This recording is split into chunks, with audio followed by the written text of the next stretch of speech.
দাড়ি পেকে যায় তারপরও বিড়ি ছাড়ি না, দাড়ি পেকে যায় তারপরে সুদ ছাড়ে না, ঘুষ ছাড়ে না, অন্যের জমি আল কাটা ছাড়ে না, অন্যের হক নষ্ট করা ছাড়ে না। সমাজের মধ্যে এমন মানুষ আছে না নাই?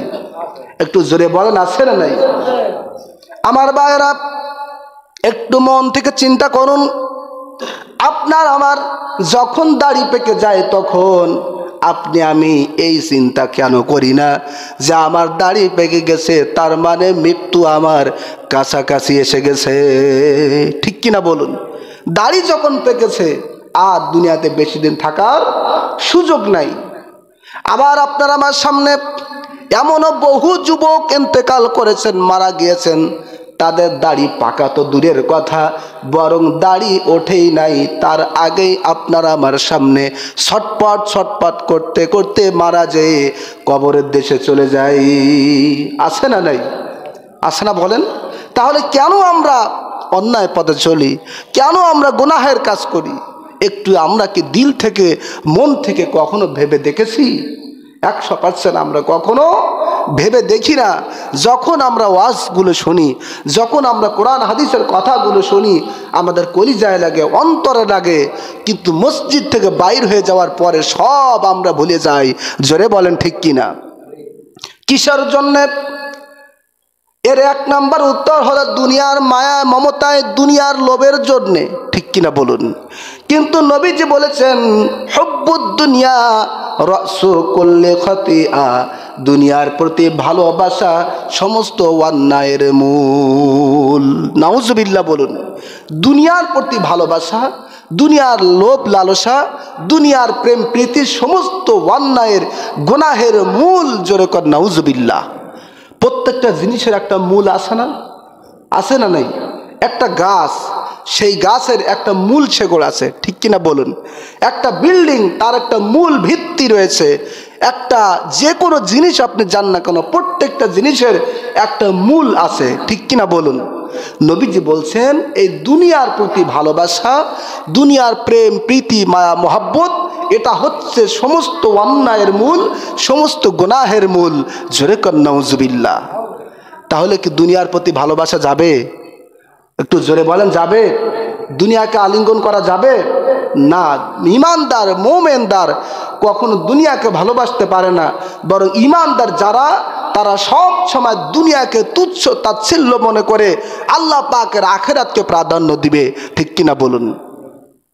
সম্মানিত হাজিরিন, আপনি আমি যদি দুনিয়াকে প্রাধান্য দেই, দুনিয়াকে যদি বেশি ভালোবেসে ফেলি, তাহলে আপনার আমার জন্য পরকাল সব নষ্ট হয়ে যাবে, শেষ হয়ে যাবে, তার মধ্যে কোনো সন্দেহ নাই।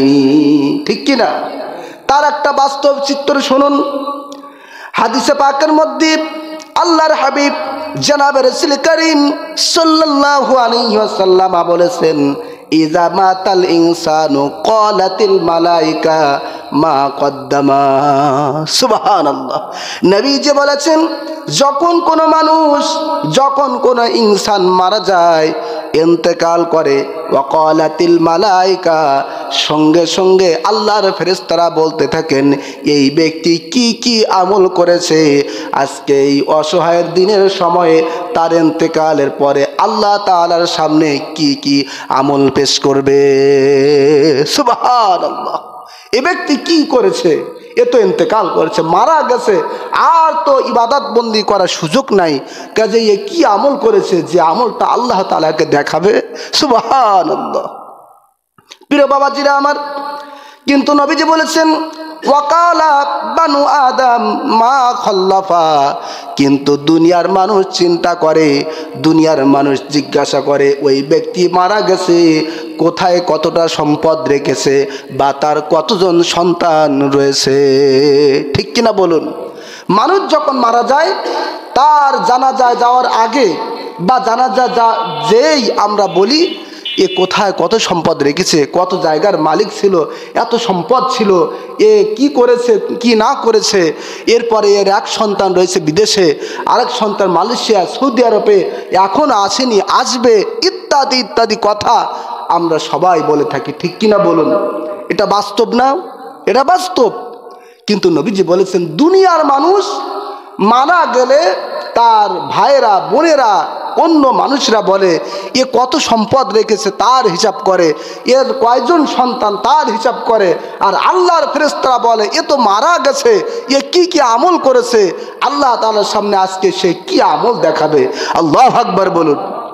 তাহলে আমাদের চিন্তা ভাবনা, আমাদের চিন্তা চেতনা আর ফেরেশতাদের চিন্তা চেতনা এক নয়, ঠিক কিনা বলুন। সম্মানিত হাজিরিন, শর্ট সময়ে সংক্ষিপ্ত সময়ে যা বলি যারা বোঝার তারা বুঝে নেবেন, আর যারা না বোঝার তাদেরকে যদি সারাদিনও বলা হয় বোঝানো সম্ভব নয়, ঠিক কিনা বলুন। প্যারা বাবাজিরা আমার, এজন্য আমাদেরকে দুনিয়া ত্যাগ করতে হবে, এটা যেমন সত্য, সাথে সাথে দুনিয়ার প্রতি প্রেম প্রীতি ভালোবাসা ত্যাগ করতে হবে। এটা হচ্ছে ইমানদারের মূল লক্ষ্য, ঠিক কিনা বলুন। তার কারণ পুরা দুনিয়াটা সম্পদ সন্ততি সন্তান সব আমাদের জন্য পরীক্ষা স্বরূপ। জোরে করেন বলেন আল্লাহু আকবার। আল্লাহ পাক পবিত্র কোরআন কারীমের মধ্যে বলেন, ইন্নামা আমওয়ালুকুম ওয়া আওলাদুকুম ফিতনাহ ওয়াল্লাহু ইনদাহু আজরুন আযীম। আল্লাহ পাক বলছেন, বান্দা তোমাদের জন্য তোমাদের সম্পদ এবং তোমাদের সন্তানাদি সব পরীক্ষা স্বরূপ। সুবহানাল্লাহ। আমাদের সম্পদ ইন্নামা আমওয়ালুকুম ওয়া আওলাদুকুম, আমাদের আওলাদ, আমাদের সন্তান, আমাদের সম্পদ সব হচ্ছে আমাদের জন্য পরীক্ষা। জোরে বলেন সুবহানাল্লাহ। ওয়াল্লাহু ইনদাহু আজরুন আযীম। এই পরীক্ষায় যারা পাস করবে আল্লাহ পাক তাদের জন্য মহা পুরস্কার রেখে দিয়েছেন, বলেন সুবহানাল্লাহ। প্রিয় বাবাজিরা আমার, কেমন পরীক্ষা একটু ব্যাখ্যা আপনাদেরকে বুঝাই। আপনার আমার সন্তান, আপনার আমার সম্পদ, সম্পদের মায়া, সন্তানের মায়া আমাদের কলিজার মধ্যে আছে না নাই? একটু জোরে বলেন আছে না নাই?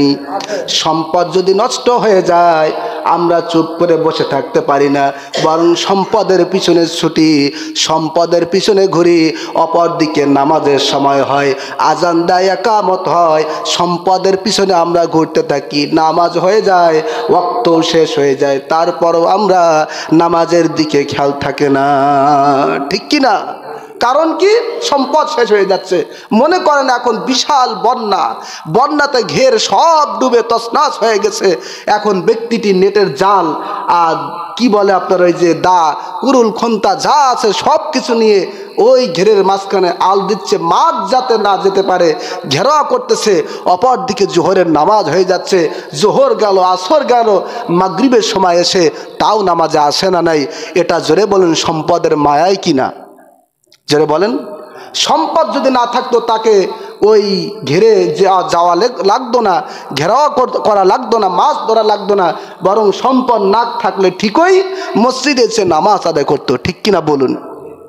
অনুরূপভাবে আপনার সন্তান অসুস্থ, এখনই হাসপাতালে নিয়ে যেতে হবে।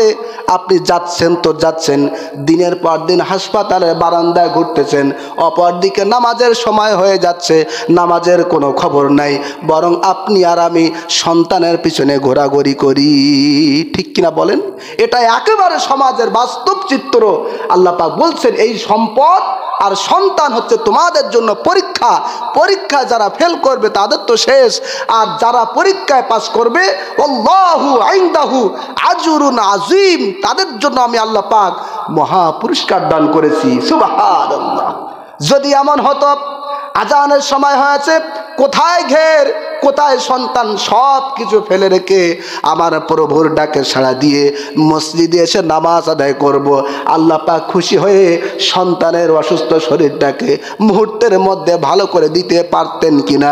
একটু জোরে বলুন, পারতেন কিনা?